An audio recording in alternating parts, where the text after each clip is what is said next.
नमस्कार दोस्तों, आप सभी का बहुत बहुत स्वागत है आपके अपने YouTube channel your GK library में। और दोस्तों, आज है संडे और दिन है रविवार, यानी कि आज के दिन हम करते हैं पूरे वीक के करंट अफेयर का रिवीजन। तो हम 13 से 19 जून का जो करंट अफेयर है उसका रिवीजन करने वाले हैं। सारे पॉइंट क्लियर करेंगे, सारे पॉइंट डिस्कस करेंगे, तो पूरा वीडियो ध्यान से देखें, बने रहे वीडियो के अंत तक हमारे साथ। और दोस्तों, जैसा कि आप सब जानते हैं, सैटरडे यानी कि शनिवार के दिन कल 19 जून का करंट अफेयर नहीं आया था, तो कल के क्वेश्चन भी आज के वीडियो में कवर हो जाएंगे, इसलिए आप टेंशन बिल्कुल भी ना लें। ठीक है, तो आज का वीडियो पूरा देखें, ध्यान से देखें, अंत तक देखें और अपने दोस्तों के साथ खूब सारा शेयर करें। वीडियो अच्छा लगे तो वीडियो को लाइक करें और चैनल को सब्सक्राइब करना बिल्कुल ना भूलें। साथ ही साथ कर दें बेल आइकन प्रेस, ताकि जो भी नया वीडियो आए चैनल पर उसका नोटिफिकेशन आपको सबसे पहले मिले। आइए स्टार्ट करते हैं। देखते हैं आज का पहला प्रश्न। सबसे पहले देखेंगे महत्वपूर्ण दिवस। जून महीने के जितने भी दिवस हैं, अंतर्राष्ट्रीय और राष्ट्रीय, सारे कवर करेंगे। तो 1 जून को मनाते हैं वैश्विक अभिभावक दिवस, और 1 जून को ही मनाया जाता है विश्व दुग्ध दिवस या फिर वर्ल्ड मिल्क डे, और 1 जून को ही मनाते हैं अंतर्राष्ट्रीय बाल रक्षा दिवस। तो 1 जून को 3 दिवस हो गए, कौन कौन से? एक तो अभिभावक दिवस हो गया, पेरेंट्स डे, दुग्ध दिवस हो गया, वर्ल्ड मिल्क डे, और दूसरा अंतर्राष्ट्रीय बाल रक्षा दिवस। तो तीनों दिवस 1 जून को मनाते हैं। ठीक है, इसके बाद 3 जून को मनाते हैं विश्व साइकिल दिवस, वर्ल्ड बाइसिकल डे, और 5 जून मोस्ट इंपॉर्टेंट दिवस, इसको तो स्टार मार्क लगा के अच्छे से याद कर लो, क्या मनाते हैं? विश्व पर्यावरण दिवस। 5 जून को सबसे पहली बार 1974 में मनाया गया था विश्व पर्यावरण दिवस।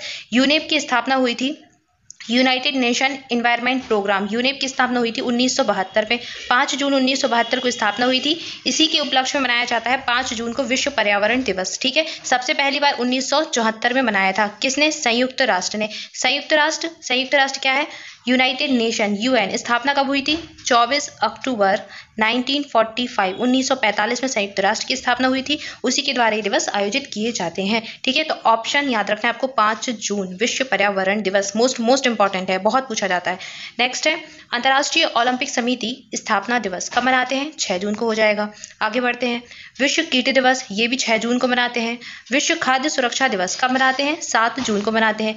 अच्छा, विश्व खाद्य सुरक्षा दिवस तो मनाते हैं 7 जून को। अगर इससे सुरक्षा हटा दिया जाए और पूछ लिया जाए विश्व खाद्य दिवस या फिर वर्ल्ड फूड डे कब मनाते हैं, तो ये मनाते हैं 16 अक्टूबर को। याद रखिए ये भी। ठीक है, इसके बाद अगला है विश्व महासागर दिवस या फिर वर्ल्ड ओशियन डे, इसे ही कहते हैं विश्व समुद्र दिवस। ये मनाया जाता है 8 जून को। नेक्स्ट है विश्व ब्रेन ट्यूमर दिवस, ये भी मनाते हैं 8 ही जून को। ठीक है, याद रखिए। इसके अलावा क्या याद रखना है? 14 जून क्या मनाते हैं?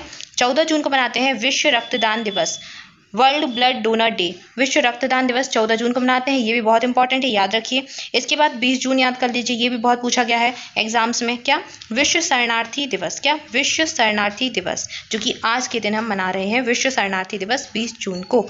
ठीक है, अच्छा 21 जून को क्या मनाते हैं? सब जानते हैं, अंतर्राष्ट्रीय योग दिवस। ये भी बहुत इंपॉर्टेंट डे है, तो याद रखिए 21 जून को अंतर्राष्ट्रीय योग दिवस मनाते हैं, और 23 जून को मनाते हैं अंतर्राष्ट्रीय ओलंपिक दिवस। ठीक है, इसके बाद 26 जून को मनाते हैं मादक द्रव्यों के सेवन एवं उनके अवैध व्यापार के विरुद्ध अंतर्राष्ट्रीय दिवस। ठीक है, तो 21, 23 और 26 क्या?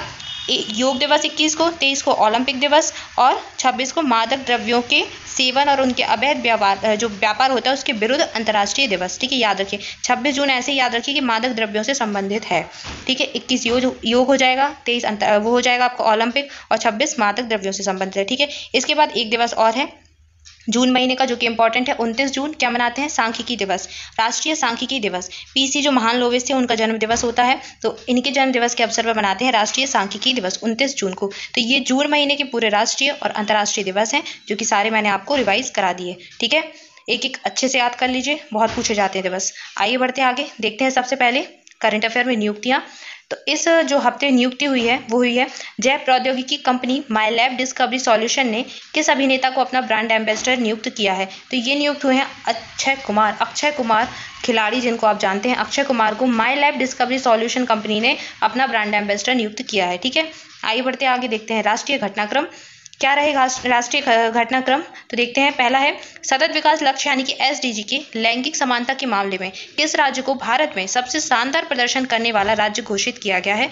तो ये राज्य रहा है छत्तीसगढ़ की राजधानी हो जाएगी रायपुर, और ये राज्य लैंगिक समानता के मामले में सबसे शानदार प्रदर्शन करने वाला राज्य बना है। ठीक है, नेक्स्ट है वह राज्य सरकार जिसने कोविड-19 महामारी पर लोगों में जागरूकता बढ़ाने के लिए युवा शक्ति कोरोना मुक्ति अभियान शुरू किया है। तो ये अभियान शुरू किया गया है मध्य प्रदेश सरकार के द्वारा। अच्छा, मध्य प्रदेश ने रोको टोको अभियान कोरोना मुक्ति से इसके लिए स्टार्ट किया था। इसके अलावा संकल्प सिद्धि अभियान भी मध्य प्रदेश राज्य का ही अगर पूछा जाए, ठीक है। इसके अलावा मध्य प्रदेश के मुख्यमंत्री कौन है? शिवराज सिंह चौहान। मध्य प्रदेश की राज्यपाल यानी कि गवर्नर कौन है? आनंदीबेन पटेल यहाँ की गवर्नर हो जाएंगी। मध्य प्रदेश की राजधानी क्या है? भोपाल। और मध्य प्रदेश में ही स्थित है सांची के स्तूप, भीमबेटका की गुफाएं, खजुराहो के मंदिर, और ये तीनों यूनेस्को की साइट में हैं, ठीक है। तो याद रखिए सांची स्तूप, भीमबेटका गुफाएं और खजुराहो, ये तीनों मध्य प्रदेश राज्य में ही स्थित हैं, ठीक है। सारे पॉइंट क्लियर है? आई होप आपको सब कुछ क्लियर हो गया होगा। बढ़े आगे, देखते हैं अगला प्रश्न।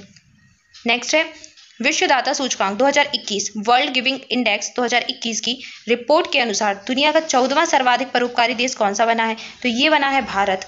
भारत विश्वदाता सूचकांक यानी कि जो वर्ल्ड गिविंग इंडेक्स है उसमें 14वां सबसे परोपकारी देश बना है। और इस रैंकिंग में पिछले वर्ष की तुलना में भारत ने 82 अंकों का सुधार किया है। और ये कोविड की वजह से हुआ है। कोविड की वजह से बहुत सारे जो है दान करता या फिर दान देने वाले लोग सामने आए हैं, बहुत सारे परोपकारी कार्य देखे गए हैं, तो इसी वजह से इस रैंकिंग में भारत में सुधार हुआ है और 14वां सर्वाधिक परोपकारी देश बन गया है भारत, ठीक है। याद रखिए, इंपॉर्टेंट इंडेक्स है।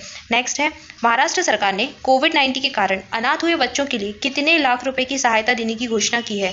तो महाराष्ट्र की सरकार ऐसे बच्चे जो कि कोविड-19 में अपने माता पिता को खो चुके हैं और अनाथ हो गए हैं, उनके लिए 5 लाख रुपए की सहायता देगी। और ये 5 लाख रुपए FD यानी कि फिक्स्ड डिपॉजिट सावधि जमा के रूप में दिए जाएंगे। और हर महीने बच्चों को कुछ रुपए मासिक भत्ते के रूप में दिए जाएंगे ताकि उनका जो है उनका कार्य चल सके, उनके जो खर्चे हैं वो चल सके, जैसे पढ़ाई का है, खाने पीने का खर्चा है, तो ये सारे चल सके, इसलिए हर महीने उनको मासिक भत्ता दिया जाएगा प्लस 5 लाख रुपए का फिक्स्ड डिपॉजिट उनके नाम करवाया जाएगा, ठीक है। और ऐसी ही योजना आई थी कहाँ से?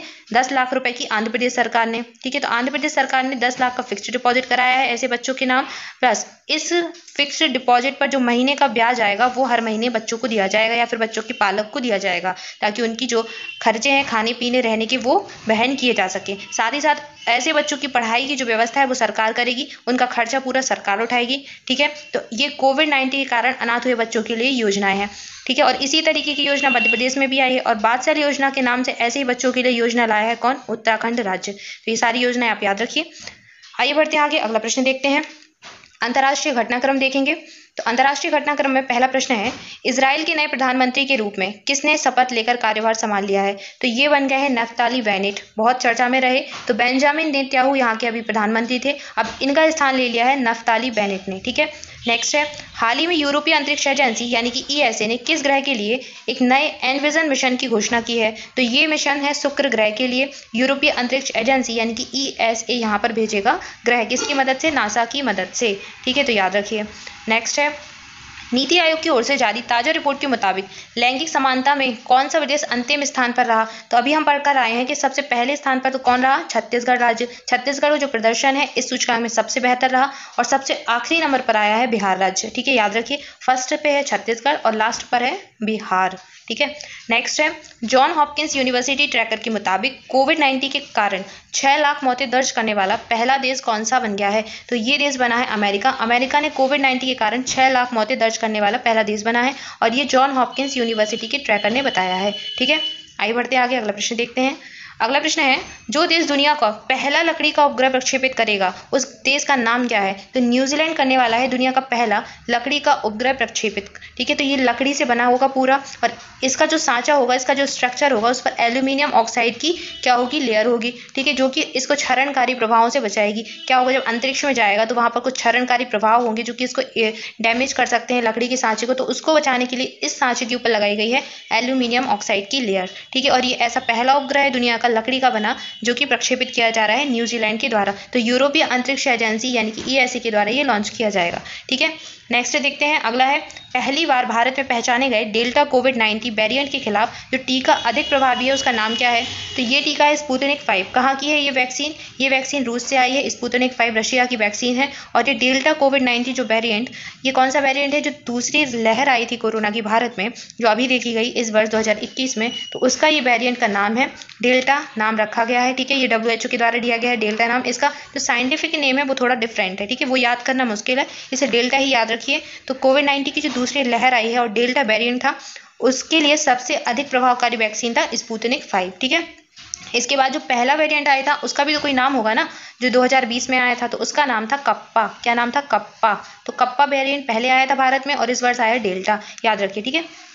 और स्पुतनिक 5 कहाँ की है? रूस की वैक्सीन है। अच्छा, भारत की वैक्सीन कौन सी है? आप सभी जानते हो, कोविशील्ड और कोवैक्सीन। कोविशील्ड का निर्माण किया है सीरम इंस्टीट्यूट ने, कोवैक्सीन का निर्माण किया है भारत बायोटेक ने।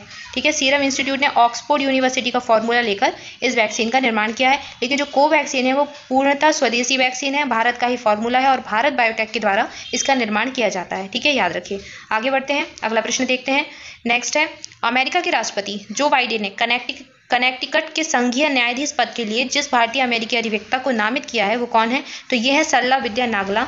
सरला विद्या नागला को जो बाइडेन ने अभी न्यायाधीश के पद के लिए नियुक्त किया है, नामित किया है, नॉमिनेट की गई हैं ये। ठीक है, नेक्स्ट है, भारतीय मूल की जिस अमेरिकी नागरिक को माइक्रोसॉफ्ट कंपनी ने अपना नया चेयरमैन नियुक्त किया है, तो ये नियुक्त हुए हैं सत्य नडेला।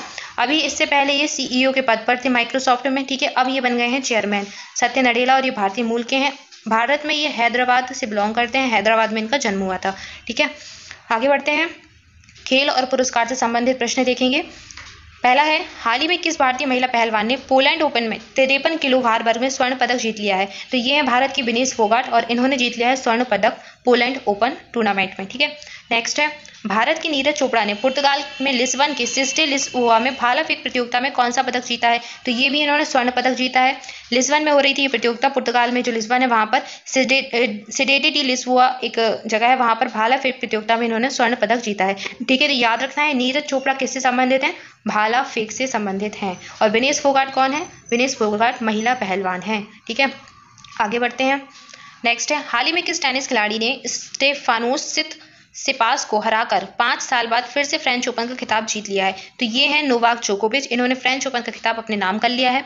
नेक्स्ट है, हाल ही में किस देश के तैराक काइली मैककेन ने 100 मीटर बैक स्ट्रोक प्रतिस्पर्धा में 57.45 सेकंड का समय निकालकर नया विश्व रिकॉर्ड कायम किया है? तो ये रिकॉर्ड कायम किया है काइली मैककेन ने और जो कि है ऑस्ट्रेलिया से बिलोंग करती है। ठीक है, तो याद रखिए काइली मैककेन तैराकी हैं और ऑस्ट्रेलिया से बिलोंग करती हैं। अब यहाँ पर एक शब्द दिया गया है बैक स्ट्रोक, याद रखना है ये बैक स्ट्रोक पूछ लेते शब्दावली किस खेल से संबंधित है? तो ये तैराकी से संबंधित है। अगर आपसे पूछ लें बटरफ्लाई, तो बटरफ्लाई भी तैराकी से ही संबंधित है। ठीक है, याद रखिए, कभी कभी ये शब्दावलियाँ पूछी जाती है एग्जाम में। इसके बाद अगला है, भारतीय क्रिकेट कंट्रोल बोर्ड यानी कि बीसीसीआई ने किस क्रिकेटर पर लगे आजीवन प्रतिबंध को हटा लिया है? तो ये अंकित चौहान पर लगे आजीवन प्रतिबंध को बीसीसीआई के द्वारा हटा दिया गया है। याद हो तो अंकित चौहान श्रीसंत के साथ ही इन पर प्रतिबंध लगाया गया था आजीवन बीसीसीआई के द्वारा। 2013 का जो आईपीएल हो रहा था, 6वां संस्करण था जो आईपीएल का, तो उसमें क्या हुआ था, इनके द्वारा जो स्पॉट फिक्सिंग का आरोप लगाया था इनके ऊपर लगा था अंकित चौहान और इनके साथ ही श्रीसंत भी, तो इनके ऊपर आजीवन प्रतिबंध लगाया गया था स्पॉट फिक्सिंग की वजह से, और अब आजीवन प्रतिबंध को हटा लिया है किसने? बीसीसीआई ने। याद रखिए इनका नाम। नेक्स्ट देखेंगे निधन। पहला प्रश्न है, राष्ट्रीय पुरस्कार से जो सम्मानित किस कन्नड़ अभिनेता का 38 वर्ष की आयु में सड़क दुर्घटना में निधन हो गया? तो ये थे सचारी विजय, कन्नड़ एक अभिनेता थे, हाल ही में इनका हो गया है निधन। अगला है, बॉलीवुड के जाने माने किस अभिनेता एवं सामाजिक कार्यकर्ता का 97 वर्ष की उम्र में निधन हो गया? तो ये थे चंद्रशेखर वैद्य। चंद्रशेखर वैद्य एक अभिनेता भी थे बॉलीवुड के और सामाजिक कार्यकर्ता भी थे, हाल ही में हो गया है इनका निधन। ठीक है, सो गाइस ये था करंट अफेयर। पूरे वीक के जितने भी करंट अफेयर थे हमने सारे डिस्कस कर लिए, एक एक पॉइंट पूरा डिस्कस कर लिया। ठीक है, सारे क्वेश्चंस आपके कवर हो गए हैं। कल का जो करंट अफेयर था उसके क्वेश्चंस भी आपके कवर हो गए हैं, तो आप निश्चिंत रहें। ठीक है, और भी जो होंगे तो वो हम आगे आने वाले दिनों में कंप्लीट कर लेंगे। आज के लिए इतना ही, मिलते हैं नेक्स्ट वीडियो में। Thank you for watching this video. आप सभी घर पर रहें, सुरक्षित रहें और पढ़ाई करते रहें। Let's crack all the exam आसानी से, इसलिए आप सभी पढ़ाई कंटिन्यू करते रहें। ठीक है, थैंक यू सो मच।